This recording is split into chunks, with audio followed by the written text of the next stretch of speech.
Lectura del Santo Evangelio según San Mateo. En aquel tiempo, al llegar a la región de Cesarea de Filipo, Jesús preguntó a sus discípulos: ¿Quién dice la gente que es el Hijo del Hombre? Ellos contestaron: unos que Juan el Bautista, otros que Elías, otros que Jeremías o uno de los profetas. Él les preguntó: ¿y vosotros quién decís que soy yo? Simón Pedro tomó la palabra y dijo: Tú eres el Mesías, el Hijo del Dios vivo. Jesús respondió: Bienaventurado tú, Simón, hijo de Jonás, porque eso no te lo ha revelado ni la carne ni la sangre, sino mi Padre que está en los cielos. Ahora yo te digo, tú eres Pedro, y sobre esta piedra edificaré mi iglesia, y el poder del infierno no la derrotará. Te daré las llaves del reino de los cielos. Lo que ates en la tierra quedará atado en los cielos, y lo que desates en la tierra quedará desatado en los cielos. Palabra del Señor.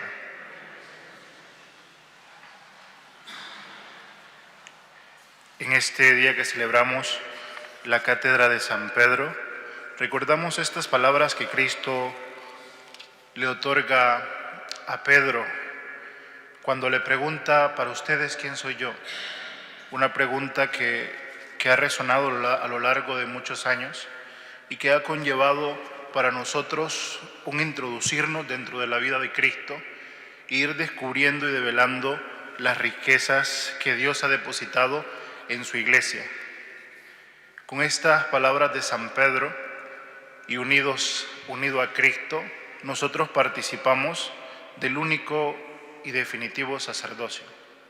Participamos del sacerdocio de Cristo en cuanto estamos unidos a Él, que es nuestra cabeza, y en cuanto nosotros aprendemos, como dice San Pedro en la primera carta, a ejercer este ministerio de una manera distinta, a saber que nosotros somos servidores en medio del pueblo y que estamos para ejercer un servicio. Por eso, al celebrar la cátedra de San Pedro, celebramos esa transmisión de la fe que han podido hacer a lo largo de tantos tiempos los que se han sentado en esta cátedra. Ya el Papa Francisco es el número 266. Y sin duda la historia de la Iglesia nos refiere cada uno de ellos, que han puesto su granito de arena, unos más, otros menos, algunos de otra manera. Pero lo que queda claro con esto es que quien lleva la Iglesia no es el hombre. El que lleva la Iglesia siempre es Dios. Siempre es el Espíritu Santo el que va animando la barca de la Iglesia y nos va empujando a nosotros a vivir el encuentro de la fe.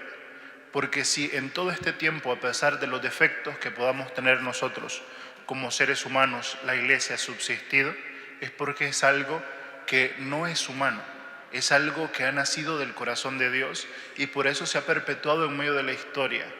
Y a pesar de las dificultades y de los embates que pueda dar el enemigo contra la Iglesia, se mantienen firmes las palabras de Cristo y el poder del infierno no la derrotará. Porque ciertamente es Dios el que la sostiene, es el Dios el que ilumina las mentes de aquellos que la dirigen y va guiando al conocimiento de Dios a las personas. Es llevar el amor y la misericordia de Dios de una manera diferente y saber que el Papa Francisco es, como el título que se le otorga, el siervo de los siervos de Dios, aquel que se da todo sin nada a cambio para que sus hermanos puedan ser confirmados en la fe, para que la fe de Cristo se pueda mantener.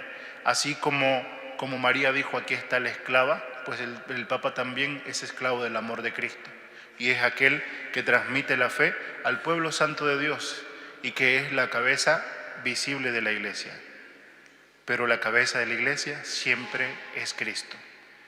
El Papa es aquel que une a sus hermanos. Por eso el título que le otorgamos nosotros de Papa. Papa quiere decir Papa, apóstol, príncipe, Pedro apóstol, príncipe de los apóstoles, el primero entre sus iguales. Aquel que une y congrega al pueblo santo de Dios bajo el colegio de los obispos, aquel que reúne al pueblo santo de Dios y que ejerce la función de cabeza visible de la Iglesia en colegialidad con todos los obispos. Nosotros nos unimos siempre a orar por ellos. Y también creo que es necesario que nosotros elevemos siempre nuestras oraciones por las vocaciones al sacerdocio, que no es una tarea fácil y que muchas veces nosotros declinamos porque la sociedad nos condiciona y nos da tantas cosas. Pero la cuestión radica en que si no existe sacerdocio, si no está el sacerdote, ¿puede haber iglesia? Es una pregunta que debe resonar en nuestro corazón, porque para hacer iglesia nosotros primero necesitamos tener alguien que nos dirija, y el primero que nos dirige es Dios.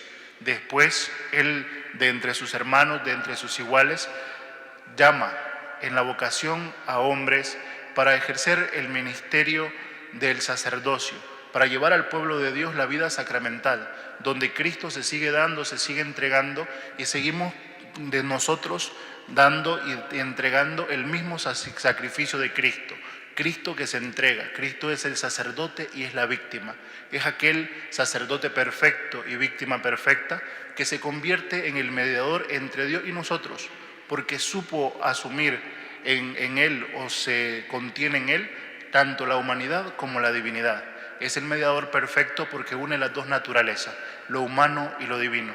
Y nosotros simplemente somos servidores de ese único mediador entre Dios y nosotros. Hacemos posible la misión de Cristo en esta tierra, pero es Cristo, es el Espíritu el que sigue guiando la barca de la iglesia. Por eso es importante que nosotros tomemos las palabras de San Pedro y seamos presbíteros según el corazón de Dios, que participemos de esa misericordia, dice, y traten a la gente con amabilidad, no como déspotas con aquellos que se les han encomendado, sino tratar de manifestar el amor de Dios, que la situación muchas veces es difícil y muchas veces solamente el sacerdote sabe lo que pasa y las situaciones que está viviendo, y muchas veces nosotros no lo vemos, y el sufrimiento, diríamos nosotros, la procesión va por dentro, porque muchas veces hay dificultades, pero tenemos que manifestar aquello que no nos pertenece, y lo que no nos pertenece es la misericordia, lo que no nos pertenece es el perdón que se lleva a todos los hombres, porque es Cristo el que sigue llevando esta misma misión que ha encomendado a Pedro, y otorga esa dignidad de poder atar y desatar, de poder liberar en nombre de Cristo los pecados, de poder perdonar los pecados en nombre de Cristo, porque es siempre Cristo, es siempre Dios el que ejerce su misericordia sobre su pueblo.